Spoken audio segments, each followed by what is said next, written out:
हाँ जी चलें। चलो, तो हमारी बात चल रही थी वर्धन वंश की या पुष्यभूति वंश की, तो वहीं से हम स्टार्ट करते हैं। तो शशांक जो थे उन्होंने किसकी हत्या कर दी थी? राज्यवर्धन की हत्या कर दी थी। और शशांक जो थे हमारे गौड़ नरेश थे, और गौड़ किस प्रदेश को जाना जाता था? बंगाल के प्रदेश को गौड़ के नाम से जाना जाता था। शशांक की अगर हम बात करें तो ये शैव धर्म का अनुयायी था, और इसीलिए उन्होंने बोधि वृक्ष जो बोधगया स्थित था उसको काट दिया था। किसने? शशांक ने। अगर हम बात करें शशांक के बीच में और हर्ष के बीच में फिर युद्ध होता है, और इस युद्ध में हर्ष का साथ किसके द्वारा दिया जाता है? भास्कर वर्मा के साथ दिया जाता है। भास्कर वर्मा के द्वारा हर्ष का साथ दिया जाता है, और किसको हरा देते हैं? ये शशांक को हरा देते हैं। और हर्ष जीतने के बाद में 606 ईस्वी में लगभग 606 ईस्वी में 16 साल की उम्र में ये थानेश्वर की गद्दी पर बैठते हैं। कौन? हर्षवर्धन। हर्षवर्धन जो थे ये प्रारंभ में क्या थे? हमारे ये शैव भक्त थे। प्रारंभ में क्या थे? हमारे शैव भक्त थे। लेकिन हर्षवर्धन किससे मिले? हेनशांग से मिले थे, जो कि एक चीनी यात्री थे। उनसे मिलने के बाद में इन्होंने जो बौद्ध धर्म की जो महायान शाखा था उसको ग्रहण करते हैं और पूर्ण बौद्ध बन जाते हैं। कौन? हर्षवर्धन। बात करते हैं आपकी हीनशांग की, जो चीनी यात्री थे।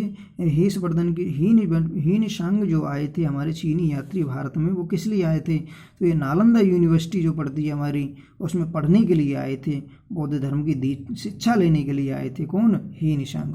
और हीनशांग की जो प्रमुख रचना है वो क्या है? सीयू की। सीयू की किसकी रचना है? हीनशांग की रचना है। जब हर्ष ने शशांक को पराजित कर दिया था तो इन्होंने अपनी राजधानी किसे बनाया था? कन्नौज को अपनी राजधानी बनाया था। बात करते हैं हम आपकी, हर 3 साल के बाद में कन्नौज में और हर 5 साल के बाद में प्रयाग में एक महासम्मेलन होता था। तो ये जो हीनशांग जो आए हुए थे हमारे चीनी यात्री भारत में, तो उन्होंने कन्नौज में जो पर 3 ईयर पर यानी जो 3 साल के बाद में जो होता था यहाँ पर समारोह, तो 6वां समारोह हो रहा था कन्नौज में, उसमें सम्मिलित हुए थे। कौन? हीनशांग।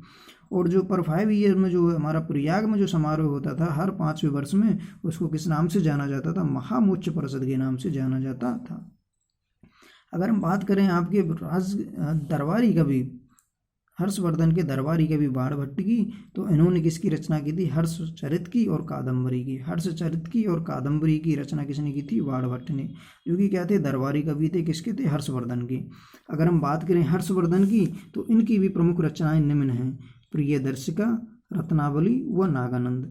प्रियदर्शिका, रत्नावली, नागानंद, ये किसकी रचना है? हमारी हर्ष की रचना है।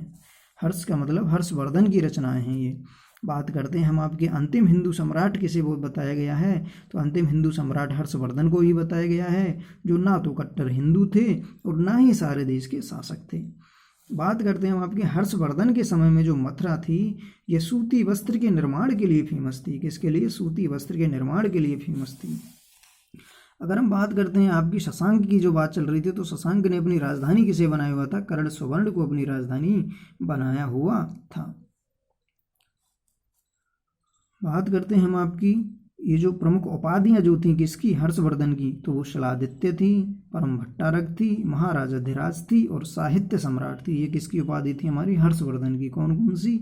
शिलादित्य, परम भट्टारक, महाराजाधिराज और साहित्य सम्राट। अब अगर हम बात करें, ये चालुक्य नरेश आता है हमारा पुलकेशिन सेकंड, तो पुलकेशिन सेकंड के बीच में और हर्ष के बीच में, हर्षवर्धन के बीच में नर्मदा नदी के तट पर युद्ध होता है, जिसमें कौन पराजित हो जाते हैं? हर्षवर्धन, और कौन जीत जाते हैं? पुलकेशिन सेकंड।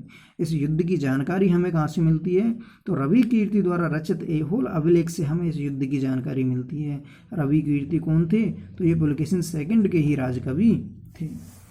अब हम बात कर लेते हैं, प्रांतीय शासक को लोकपाल के नाम से जाना जाता था। हर्षवर्धन के समय में वर्धन वंश में जो प्रांतीय शासक रहते थे उन्हें किस नाम से जाना जाता था? लोकपाल के नाम से।